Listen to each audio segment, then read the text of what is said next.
maging mas mabuting tao.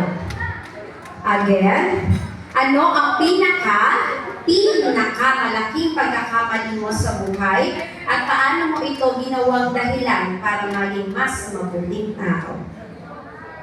Mararamli ka. Salamat sa napakagandang tanong.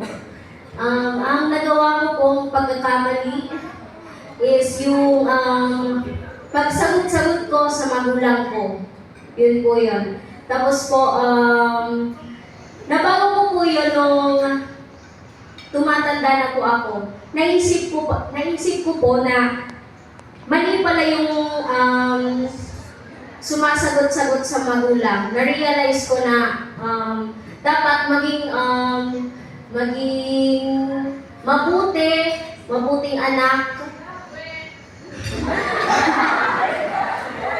Oy, mabuting anak. Tapos ngayon, thankful man ako na nakakatulong na rin ako sa magulang ko. Yun po. Yun po yung pagkakamali na nagawa ko. Gusto ko mabago. Okay, thank you so much sa napakagandang sagot, Miss Contestant number 2. Ang pagiging matapang ay hindi ibig sabihin na wala kang takot. Paano mo ipinapakita ang pagiging matapang kahit na ikaw ay natatakot? Again, ang pagiging matapang ay hindi ibig sabihin na wala kang takot. Paano mo ipinapakita ang pagiging matapang kahit na ikaw ay natatakot?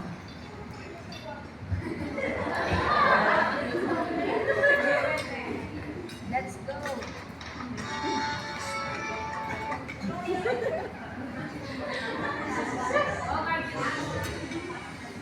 Kaya.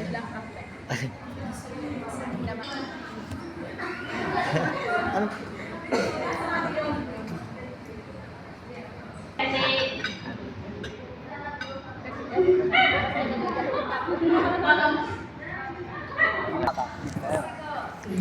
Tarong matakot. Ano ang pinakamaliit na bagay na nagawa mo na nagdulot ng pinakamalaking pagbabago sa buhay ng ibang tao? Very nice question. Again, ano ang pinakamaliit na bagay na nagawa mo na nagdulot ng pinakamalaking pagbabago sa buhay ng ibang tao?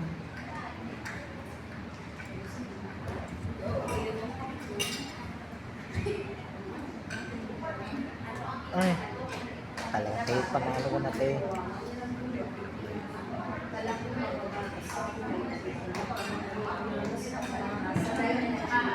Mga kaibigan o kakilala na wala ng pag-asa, mabuting pagpayuhan natin sila para maguto sila sa kanilang pagkakamali.